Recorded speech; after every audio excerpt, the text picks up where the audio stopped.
Halo sahabat tim Indonesia, kembali bersama dengan saya Reinhard Sirait di podcast YouTube tim Indonesia. Masih dalam rangkaian Road to Asian Games di Aichi Nagoya, Jepang 2026. Dan hari ini spesial karena saya sudah on locations.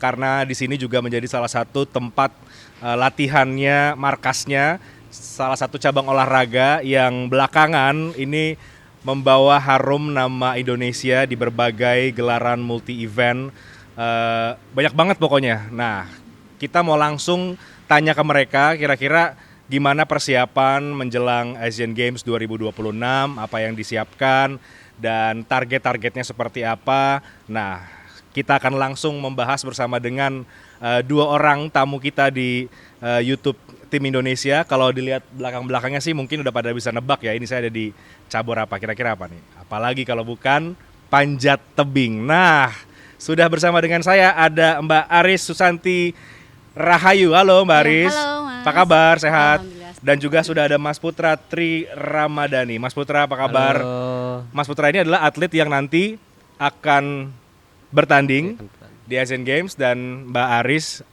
ini dengar-dengar baru ini ya, baru ada tugas baru nih. Ya, Sebagai memperkenalkan diri ya. Ya.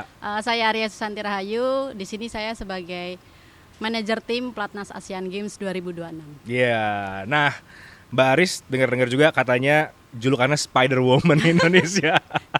Iya, iya. Bener gak? Iya sih. Waktu dulu jadi atlet. Berarti cepet banget tuh dulu ya. Di era saya, ya alhamdulillah, karena di era saya itu saya menjadi wanita pertama di kecepatan di bawah 7 detik. Keren. Di Indonesia, dari Indonesia itu. Nah ini juga gak kalah keren. Ini berarti Spider-Man masa depan ya. Ya, amin. Ada Mas Putra yang terakhir juga memenangkan medali emas di World Climbing Series di Praha 2026. Benar ya? Benar, Mas. Persisnya bulan apa tuh? Bulan Juni. Juni berarti belum, kurang lebih sebulan yang lalu Iya, ya, masih benar. baru banget. Nah, Iya. kita mau ngomong soal persiapan teman-teman panjat tebing di Asian Games nih, Mas Putra dan juga Mbak Aris. Saya mungkin ke Mbak Aris dulu sebagai manajernya tim Indonesia panjat tebing ya. Berarti untuk di Asian Games nanti. Ini sudah mendekati gelaran ini. Kurang lebih mungkin 2-1 bulan ya, 1-2 Iya, bulan iya. lah. Latihannya malah makin intens, makin sering, atau justru ada strategi yang lain? Kalau dari kami, yang pastinya sudah sesuai program, karena kan memang tujuan kita berlatih dari jauh-jauh hari itu kan memang untuk dipertandingkan di multi event terbesar di benua Asia ini ya, yaitu di Asian Games pastinya. Jadi tidak ada yang harus dirombak sedemikian rupa, tidak, karena itu memang jadwal yang sudah tertata sebetulnya, seperti itu sih. Jadi sebenarnya sesuai jadwal aja ya, nggak ada kemudian karena semakin dekat artinya semakin intens latihan, nggak gitu juga ya, karena Ya. semuanya sudah ada Semua polanya. sudah ada, ya betul. Gimana sih Mbak polanya kalau untuk panjat tebing tuh, pola latihan kalau menjelang eventnya ini? Saya rasa sih kalau untuk generalnya umumnya ya pasti ada untuk persiapan prakom gitu ya. Kita sudah masuk di persiapan prakom gitu, tidak yang kembali lagi ke umum yang begitu panjang gitu kan. Jadi untuk mempersiapkan di event-event terdekat ya itu tadi, adalah pola-pola di dunia panjat tebing gitu untuk programnya. Kayak ya kita harus mempersiapkan tidak hanya di program pastinya. Kita juga pasti mempersiapkan di mentality psikolog atlet di saat mereka sedang berkompetisi. Kalau Putra sendiri gimana? Ini sampai ada kucing nih mau ikut-ikut juga nih, mungkin mau ikut dalam podcast ya. Kalau Putra sendiri gimana mendekati Asian Games? Sekarang feelingnya gimana? Biasa aja atau agak-agak deg-degannya juga atau gimana? Kalau mendekati Asian Games ini lebih semangat sih, Mas. Kalau saya Lebih semangat justru. lebih semangat. Semangatnya karena mungkin baru pertama kali saya ikut Asian Games. ini adalah Asian Games pertama Putra Iya, berarti benar. ya. Saya ingin mengasih menunjukkan hasil yang terbaik saya di waktu latihan untuk besok itu, Mas. Nah, Jadi- rutinitas latihan selama ini gimana Putra? Terlepas dari mau ada Asian Games atau enggak ya. Iya. Kalau kamu sendiri gimana? Kalau dalam latihan tentunya kita ada tim pelatih itu, Mas. Jadi udah nyiapin program-programnya. Tentu saya harus ngikutin kan. Jadi saya tahu pelatih juga nyiapin buat yang terbaik sih ke depannya. Jadi ini adalah Asian Games pertama, justru lagi semangatnya nih. Benar. Semakin kalau tadi Mbak Aris sebutkan juga kalau yang perlu disiapin juga soal mental juga. Nah, kalau soal mental gimana? Artinya udah siap banget atau ada perasaan-perasaan yang lain? Kalau mental mungkin agak deg-degan dikit aja. Tapi saya yakin Apa deg-degannya apa? Deg-degannya mungkin ya mungkin kadang takut apa ya, takut nggak bisa nyelesain jalurnya sih kalau saya gitu sih. Nanti di situ. Oke. Jadi ya wajar lah ya ada Iya. deg-degannya ya Mbak Aris, apalagi kan mau menjelang multi event, apalagi ini pertama ya buat putra di Asian Games. Kalau dari pelatnas sendiri ada target-target tertentu dong Mbak, berarti kan bisa disebutkan nggak sih misalnya di Asian Games ini dengan komposisi atlet yang disiapkan, apa yang menjadi target utama dari teman-teman di federasi? Ya. Kalau target memang harus ambisius ya, tapi kita juga harus realistis sih. Betul. Ya. Kalau dari kami itu menargetkan 2 medali emas di Asian Games tahun ini. Itu pada dasarnya kita ada penilaian sendiri ya, terkait kenapa nih kita kok 2 medali emas itu. Salah satunya adalah rincian prestasi di kejuaraan World Climbing, di mana kejuaraan tersebut juga sebagai salah satu tryout kami, gitu kan, untuk menjelang Asian Games ini. Dan kita meraih medali emas di nomor speed putra dan putri, dan juga yang barusan disampaikan oleh putra itu kita mendapatkan medali emas di nomor lead perorangan putra. Itu Oke, jadi target harus ada pasti, tapi Ya. juga kita tetap Realistis harus juga. realistis. Ya. Ada apa mungkin ya strategi khusus nggak? Misalnya gini kan kita juga tahu ya bagaimana dominasi negara-negara lain misalnya. Kalau yang dari Mbak Aris lihat seperti apa? Apalagi mungkin negara-negara di Asia Timur yang mungkin juga bisa menjadi salah satu kompetitor yang cukup kuat. Oke, kalau dari kami sendiri ya, strateginya pastinya kita mempersiapkannya udah jauh-jauh hari gitu kan. Mempersiapkan tadi yang saya sampaikan, ada program mental pertandingan, mental juang gitu kan, dan yang pastinya itu kekuatan tim gitu. Karena dengan adanya tim ini kita akan memberikan semangat gitu untuk diri kita dan juga pastinya bangsa Indonesia gitu. Jadi kalau untuk kita bicara soal peluang gitu ya, semua atlet mempunyai peluang yang sama. Betul. Ya. Jadi di sini atlet panjat tebing kita ini yang akan berlaga pastinya sudah mempersiapkan semuanya gitu kan. Tinggal kita menampilkan yang terbaik dari hasil-hasil latihan yang sudah kita jalankan. Nah, menampilkan yang terbaik itu yang kemudian menjadi tantangannya ke depan juga mungkin buat Putra ya.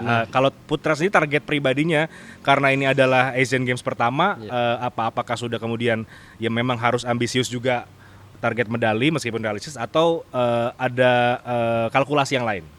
Kalau target saya pribadi tentunya medali emas sih saya targetin. Cuman ya target lainnya mungkin harus tampil lebih maksimal lagi di kualifikasi atau di final. Kalau di level Asia udah ada sambil memantau siapa kira-kira Ada sih ya kalau saingannya nggak sih Mbak? Biasanya kan kita maksudnya atlet juga pasti ngelihat-lihat lah ya siapa yang ini bisa Iya, jadi iya. ini nih kompetitor Kompetitor terkuat kita gitu. kan. Iya. Gimana Bota? Kalau saing yang paling kuat menurut saya pribadi mungkin tuan rumah sih, Mas. Tuan rumah terlihat di dominasi di World Climbing Series pun lumayan mendominasi di apalagi nanti di tuan rumah di Jepang mungkin akan lebih gila lagi sih mereka pastinya. Iya. Ya tuan rumah sih wajar ya Mbak ya, maksudnya tuan rumah kan pasti juga selain mungkin dominasinya juga kuat, tapi kan juga ya sebagai tuan rumah mungkin sudah lebih memahami seperti apa medannya di sana ya. Nah, kalau dari atlet sendiri ini kan yang nanti akan dikirim tentu sudah hasil seleksi ya dan juga hasil kualifikasi. menurut Mbak Aris sendiri komposisinya ini udah mantap belum sih? Udah ideal belum atau apa? Ya. Masih ada sesuatu yang perlu diantisipasi? Oke, mungkin kalau sekarang sudah tidak bisa bicara tentang ideal atau tidak ideal ya Kak ya. Jadi di sini kita akan memaksimalkan potensi atlet yang ada itu kan untuk bisa menampilkan yang terbaik pada saat kompetisi Asian Games besok di Nagoya pastinya. Jadi dengan kompeten atlet-atlet yang sekarang yang akan berlaga itu yang lolos di Asian Games, saya rasa itu mereka akan menampilkan yang terbaik dengan menjaga performa mereka pada saat pertandingan yang pasti. Jadi ya komposisi atlet ya intinya sudah berusaha semaksimal mungkin ya, Mbak Aris, tinggal nanti bagaimana mempersembahkan yang terbaik untuk Merah Putih khususnya dari Panjat Tebing sendiri. Nah kalau Putra masih muda banget ya Putra. 21 tahun. 21 tahun. Berarti udah berapa lama nih berkecimpung di dunia panjat tebing? Mulai dari umur berapa? 2014 mungkin baru masuk panjat tebing. Berarti itu usia 8 atau 9 tahunan. Awal sukanya sama panjat tebing ini gimana? Apa karena dicemplungin, mungkin disuruh coba-coba olahraga apa, atau emang sudah punya ketertarikan? Enggak, dulu emang deket dari rumah Mas. Jadi ya main lah dulu, main sama kakak. Lama-lama kayak ketagihan lah. Banyak temannya juga kan di sana. Terus keterusan. Iya. Oh, jadi emang dari kecil udah ada ketertarikan, udah suka sama panjat tebing ya? Ya bisa dibilang gitu sih. Dulu berarti waktu masih di Kediri. Kediri, benar. Oke, nah terus sekarang di Jakarta fokus untuk ke Asian Games. Sebagai atlet yang masih muda, pernah ada rasa-rasa jenuh mungkin, atau lagi di titik terberat atau apa, atau Putra nggak ngalamin kayak gitu-gitu? Kalau jenuh pasti semua atlet saya rasa pernah ngalamin ya. Jadi ya gimana caranya kita harus keluar dari zona nyamannya itu sih, Mas. Jadi nggak boleh terus-terusan malas, kayak terlena lah ibaratnya gitu sih. Harus sadar lah ini ya. Ya jenuhnya wajar sih ya, tapi gimana caranya bisa mengatasi rasa jenuh itu? Benar. Ada cerita menarik nggak dari Putra sendiri selama jadi atlet? Mungkin kemarin menang di Praha, itu gimana ceritanya? Terus sepanjang serius di panjat tebing ini, apa yang menurut Putra paling membekas deh? Cerita-cerita yang menarik yang mungkin bisa jadi inspirasi orang banyak atau yang mau jadi atlet panjat tebing juga ke depan. Ya, jadi sedikit cerita Mas dari saya waktu kemarin menangin medali emas itu. Jujur saya agak nggak nyangka juga sih Mas. Jadi kayak waktu kualifikasi saya peringkat 1 itu Mas. Dan saya di semifinal itu agak kurang percaya diri Mas. Bakal bisa masuk final apa enggak di situ. Dan ternyata saya masuk final, dan waktu di final itu saya nggak tahu, tiba-tiba kayak nggak kepikiran bakal jatuh di mana, mayat gimana. Kayak saya udah lepas aja. Ketaunya menang. Iya, tanya sampai atas saya. Karena lepasnya itu akhirnya dia bisa sampai puncak ya Mas. Berarti harus gitu juga ya Mbak ya. Tapi emang gitu ya, apa gimana sih? Yang pasti jangan merasa itu jadi beban gitu. Iya. Kalau manjat tetap harus kita loss, tapi dengan ada controlling juga. Itu juga yang dulu Mbak Aris lakukan juga ya, waktu masih aktif ya. Nah ini kan Mbak Aris baru beberapa hari kemudian diberikan amanat baru ya sebagai manajer tim Indonesia Panjat Tebing di Asian Games ini. Dari tadinya atlet sekarang mungkin sudah menjadi pelatih kah bahasanya, atau apa nih? Ya, kalau di sini saya jadi manajer lah ya. Manajer yang lah. menghandle anak-anak. Menghandle. Apa? Lebihnya. Bedanya apa kira-kira? Aduh Mas, iya bener nih, baru 3 hari ya. Aduh, curhat ini. Baru 3 hari ternyata merasakan perbedaan ya dari atlet menjadi istilahnya pengurus. Kalau pengurus ya, ya, pengurus ya. itu ternyata saya berpikir saya kalau boleh ngomong lebih enak jadi atlet daripada Oh pengurus. gitu. Betul. Karena Yang satu, atlet itu kita hanya fokus di latihan, bertanding, juara, gitu kan. Tapi kalau di kepengurusan, tidak bisa kayak gitu.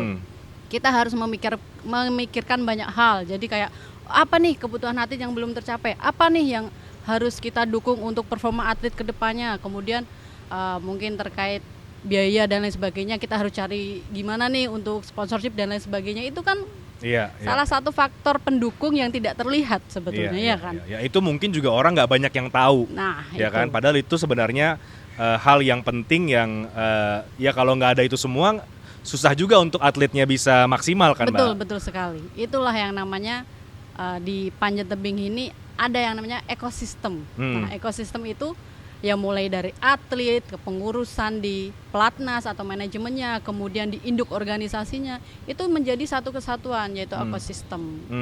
Itulah yang bisa mengembangkan olahraga panjat tebing. Sebelumnya ketika menjadi atlet mungkin nggak akan kepikiran bahwa ternyata cukup rumit gitu begitu masuk ke pengurus ya. Kalau kita kan taunya kita atlet butuh A, B, C gitu ya. Nah, yang di belakang ini gimana caranya nih kita memaksimalkan kebutuhan atlet yang diminta itu loh. Kadang yang sering tidak terfikirkan oleh atlet, karena memang betul itu bukan itu atlet tidak perlu memikirkan hal tersebut. Benar. Karena atlet fokusnya untuk latihan bertanding. Ya udah gitu aja. Yang lainnya diserahin sama pengurus pasti. Tapi karena dulu Mbak Aris juga seorang atlet ya dengan prestasi yang sangat luar biasa juga, artinya ketika menjadi pengurus lebih bisa objektif, lebih bisa tahu apa yang menjadi fokus atau kebutuhan sebetulnya dong. Ya, itu dia syukur alhamdulillahnya nih untuk Federasi Panjat Tebing kali ini mulai menaikkan dan mendorong kayak kaum muda lah ya. Jadi kita syukurnya saya pernah menjadi di bagian atlet elit pelatnas gitu kan, akhirnya tahu nih apa aja sekiranya kebutuhan yang lebih urgent dan juga memang kebutuhan atlet sesungguhnya di lapangan gitu kan. Nah, itu bisa menjadi satu kesatuan, bisa menjadi kolaborasi yang baik nih antara kayak sambung lidah atau apa gitu ya istilahnya. Sebagai penyambung lidah lah begitu ya. Dari atlet seperti ini akan saya sampaikan tuh ke pengurus bahwa kebutuhannya seperti ini nih. Dan saya pastinya akan mengambil sisi bijak dong yang pastinya, karena kan saya harus mendengarkan dari sisi atlet, begitu juga dengan dari sisi kepengurusan di induk organisasi kita gitu. Apalagi untuk panjat tebing ya, seperti tadi saya sudah bilang di awal, ini menjadi salah satu cabur yang belakangan mengharumkan nama Indonesia banyak di multi event ya, baik itu di Olimpiade, di World Series dan lain-lain. Ini ya tentu bukan jadi beban juga sih, tapi tanggung jawabnya menjadi besar juga ya, Mbak. Ya pasti mohon dukungan dan doanya lah ya untuk semua cabang olahraga di Indonesia yang akan berlaga di Asian Games. Semoga kita semua bisa memberikan yang terbaik. Karena ujung-ujungnya apa sih? Kita pengen tuh ngibarin bendera merah putih di negeri orang dan juga orang-orang tuh dengar nih lagu kebangsaan kita gitu. Ini kan juga dari CDM, dari NOC juga kemarin sudah ke Jepang memastikan proaktif lah, memastikan bahwa nanti kebutuhan atlet di sana tidak kurang-kurang, nyaman, pokoknya atlet hanya fokus bertanding dan konsepnya paradigmanya adalah atlet first ya. Jadi atlet yang harus didahulukan. Sebagai salah satu cabang olahraga yang ikut bertanding nanti di Asian Games, apa yang mau Mbak Aris sampaikan mungkin ya, bahwa ternyata memang dari NOC sendiri, dari CDM sendiri juga ikut membantu mempersiapkan dengan baik lah semua yang nanti terjadi di Jepang. Jauh-jauh hari sudah berangkat, sudah mengecek semuanya, jadi nanti teman-teman atlet dipastikan bisa nyaman dan hanya fokus pada latihan dan juga bertanding. Itu alhamdulillahnya salah satu keuntungan bagi kita ya untuk di induk organisasinya masing-masing, karena kita tidak perlu memikirkan tentang gimana nih kita cari tempat tinggalnya, venue, terus jaraknya dari venue ke hotel kita gimana, terus transportasi, akomodasi dan lain sebagainya udah dipersiapin sama NOC. Itu kita sangat pastinya bersyukur dan berterima kasih dan saya rasa memang itu satu kesatuan ya. Ya dari kita komunitas atlet dan juga dari dukungan pemerintah pastinya. Itu jadi satu kesatuan yang baik lah, dan kita akan menikmati yang pasti ya. Kita harus menikmati juga sih persiapan perjalanan untuk menuju ke Nagoya di sana. Karena Mbak Aris waktunya terbatas, Iya. ya kan? Betul, Nanti mohon akan maaf aku lanjut dengan sekali. Putra. Ini terakhir nih buat Mbak Aris. Mbak Aris jadi sekarang sudah ada di pengurus ya, udah ada penerus-penerusnya nih, ada Putra dan lain-lain ya. Nanti kalau teman-teman mereka pada nonton juga podcast ini atau siapapun deh yang mau nonton, apa pesannya Mbak Aris nih untuk adik-adik para penerus atau mungkin atlet-atlet yang lain yang juga akan ikut di Asian Games di Jepang?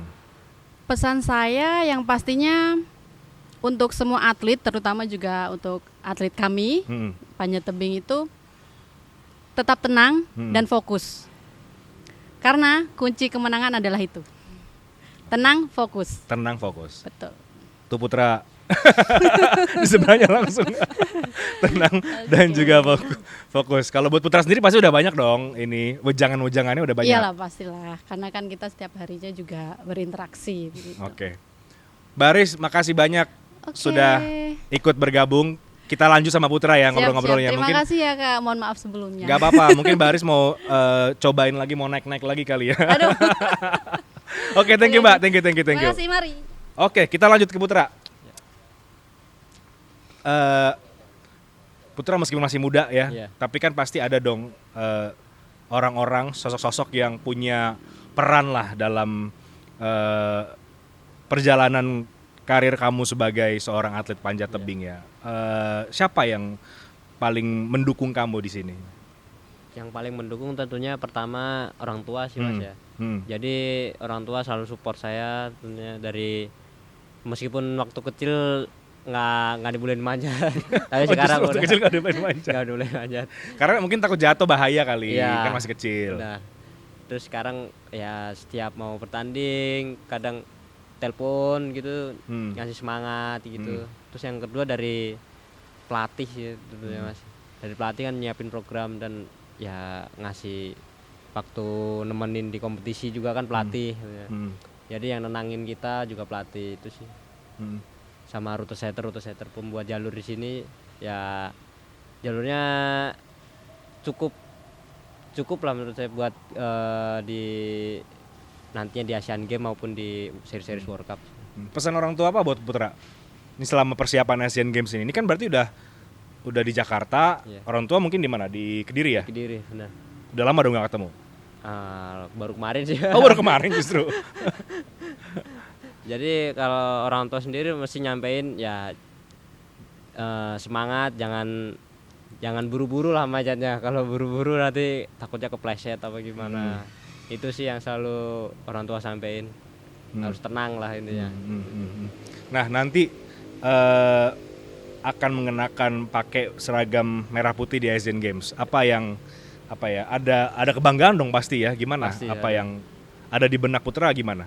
Pasti bangga sih Mas bisa memakai jersey merah putih tentunya, apalagi di Asian Games kan. Impian semua atlet lah ibaratnya kalau di Asian Games itu. Jadi apalagi bisa mengharumkan nama baik Indonesia dan mengibarkan bendera merah putih nantinya di negara orang, apalagi di Asian Games. Jadi ya sangat bangga lah saya. Apalagi terakhir yang pertandingan kamu tuh yang di World Series. Iya.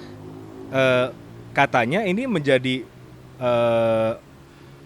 pertama kalinya kah atau setelah berapa lama dari federasi nggak pernah ada yang menang di situ, kemudian kamu yang Kalau di kategori lead baru pertama kali Mas. pertama kali Pertama kali di Indonesia. Jadi ya selama 30 tahun lebih 30 lah. tahun lebih. Iya. Baru pertama kali. Ibaratnya pecah telur lah. Bisa telur tuh di Iya. situ. Itu medali pertama atau sebelumnya udah pernah ada yang lain? Kalau di World Cup yang di kategori lead baru medali pertama sih Mas di Indonesia. Kalau untuk speed kan udah umum lah ibaratnya. Udah umum lah. Jadi di lead ini ya ibaratnya spesial lah ibaratnya gitu. Keren ya, sebulan yang lalu ya. Sebulan yang lalu. Artinya sekarang masih ini dong ya, harusnya masih on fire juga nih kalau mau. Atau justru karena terlalu mepet jadi ada capeknya tuh enggak? Kalau capek nggak ada sih Mas. Jadi kemarin itu dari series Praha itu ngelanjut masih ada 2 event Mas itu. Di East Block itu peringkat 4 dan di terakhir di Chamonix itu peringkat 3 saya Mas.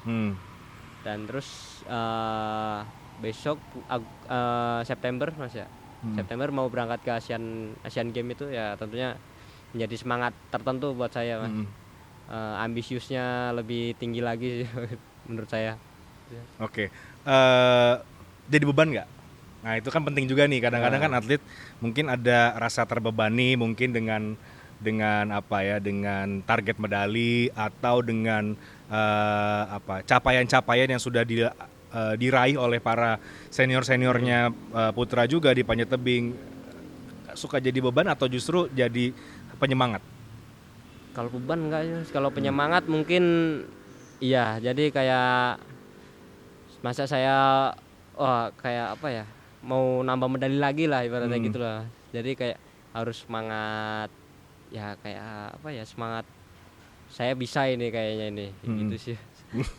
Jadi ngemotivasi diri sendiri aja sih saya. Oke. Kalau latihan sama atlet, sama pelatih, sama pengurus sejauh ini gimana? Oke aja atau ya memang ada rasa-rasa capeknya juga atau jenuhnya juga? Kalau sekarang jenuhnya hampir nggak ada sih Mas. Jadi lebih ke semangat.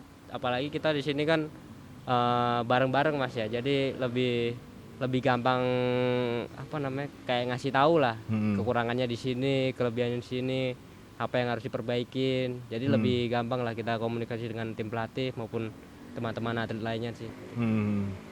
Lebih enak sebenarnya ya. Iya, benar.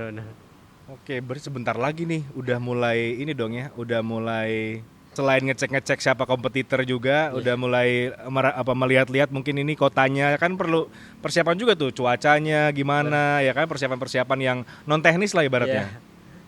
Jadi saya harap mungkin di Jepang nanti nggak dingin sih. Wah kalau dingin saya ya mungkin seluruh atlet Indonesia kalau kena cuaca dingin mungkin agak kaku Mas ya. Jadi kayak terutama harus mungkin di panjat tebing. Iya. Mungkin harus ngebiasain lagi itu sih Mas, dari cuacanya, jam tidurnya, istirahatnya itu sih. Apalagi kan di Jepang mungkin beda 2 jam lebih cepat dari sana Mas ya. Iya. Jadi harus ngebiasain itu lagi pola apa? Maksudnya pola istirahat, pola latihannya itu sih. Oke. Terakhir, apa yang mau Putra sampaikan untuk masyarakat Indonesia, untuk ya mungkin pelatih, pengurus atau para atlet panjat tebing lainnya? Ini kita menuju Asian Games kurang dari 2 bulan lagi. Ini adalah Asian Games pertama Putra. Apa yang mau kamu sampaikan? Ya, yang pengen saya sampaikan terima kasih untuk tim pelatih, tim mekanik semuanya, teman-teman saya. Dukung saya nantinya di Asian Games, semoga saya bisa memberikan hasil yang maksimal sih. Optimis ya? Optimis. Oke, mudah-mudahan bisa memberikan yang terbaik. Siap. Tetap tenang, fokus tadi kata Mbak Arya sebelumnya. Tinggal waktu 2 bulan, mudah-mudahan bisa memberikan terbaik buat Putra sebagai Asian Games pertama di panjat tebing ya. Kita tunggu nanti seperti apa hasilnya, mudah-mudahan yang terbaik yang bisa dipersembahkan. Oke, demikian tadi kita sudah ngobrol sama pengurus, sama atlet di panjat tebing untuk Asian Games. Kita berikan support, semangat, doa yang terbaik. Mudah-mudahan dalam kurun waktu 2 bulan ini bisa memberikan latihan-latihan yang maksimal dan nanti bisa memberikan persembahan yang maksimal juga untuk Merah Putih, untuk Indonesia di Asian Games di Aichi Nagoya, Jepang 2026. Saya Renhard Sirait, kita sudahi podcast edisi episode kali ini. Kita akan ketemu lagi nanti dengan cabur-cabur yang lain, narasumber-narasumber yang lain. Pokoknya semua kami akan update terus di official, di YouTube, di podcast Tim Indonesia. Sampai jumpa.